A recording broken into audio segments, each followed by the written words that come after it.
if a company is going to pay its CEO a package that could be worth $56 billion, I don't know that I'd want to be invested in that company. It seems like a lot of money. Yeah, it's a very strange way to think about whether you want to invest in a company or not. Like the 56 billion taking out of any other context sounds very odd. Think about it a different way. If I promise you for like multiplying by 10 your money, then I'll get paid 10% of the value of the company.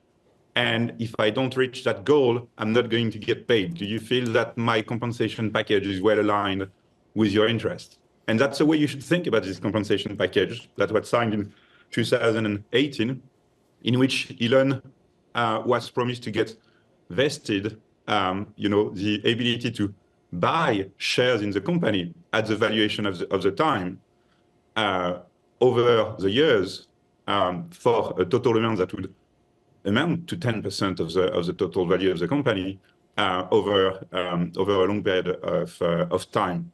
And so that was a very, very well aligned package in terms of aligning the interest of the CEO with the interest of shareholders without any possible doubt. I totally get that, Pierre, but here's the thing. Just on principle, fair is fair, right? If you voted back then to give him the prize, if he achieved the targets, now he's achieved them, so he should get the prize. I get that. But now looking back, it just seems like way too much money to pay someone, and you have a chance not to do that. Plus, you could get rid of a CEO who's busy doing way too many other things, a lot of people would say, and not necessarily great for the brand. It seems like a double whammy. Why wouldn't you vote for that? Yeah, you're creating a situation that is a bit odd, because you're telling me about a company in which you're invested, but you're telling me you don't like the CEO and you don't like the influence of the CEO on the company. So what are you doing here? Well, things change, right? I mean, there was a time when he was focused solely on Tesla. Now he's got his focus also on Twitter. He's also focused on SpaceX. He's also focused on Neuralink. He's also focused on the Boring Company. Plus, he's also focused on all of the social and cultural arguments that he seems to get in all day, like how can you spend that much time on Twitter and still get stuff done? This guy has a lot of other stuff to do. Yes, and he has been doing a lot of other stuff for the last 10 years, so I still don't understand why you would be in this company. You're creating a situation that doesn't exist.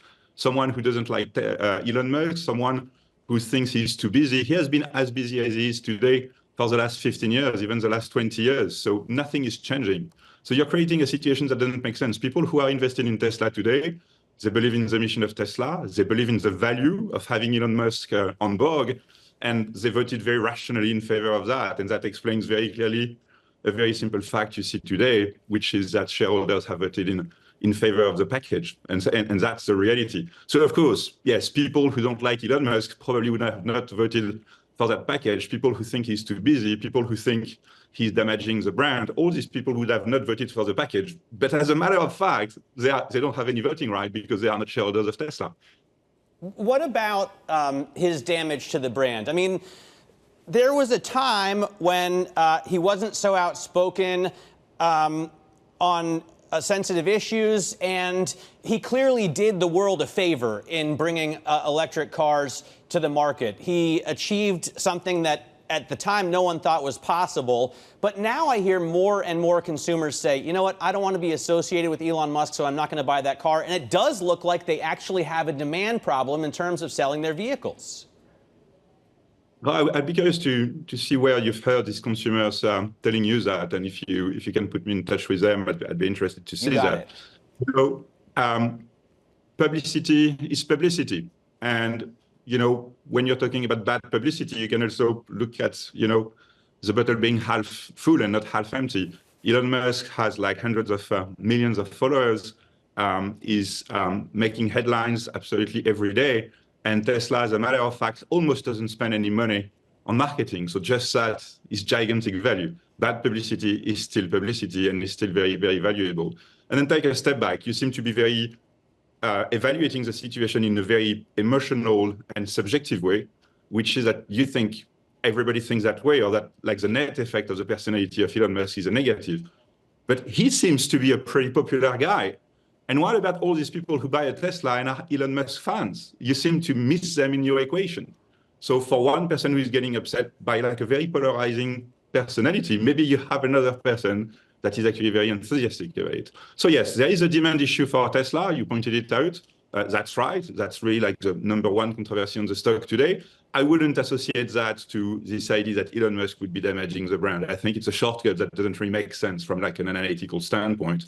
Right. The situation that we have today is that Tesla cars were selling so well that at some point, Tesla management, the market, a lot of observers, including me, thought that market could keep growing and more and more people could buy these cars. Okay. What we've realized in the last 12 months is that these people are actually not that many, and we need cheaper Teslas for Tesla to keep growing. Okay. Hey, Pierre, listen, I'm just trying to take a contrarian view with the bullish analyst.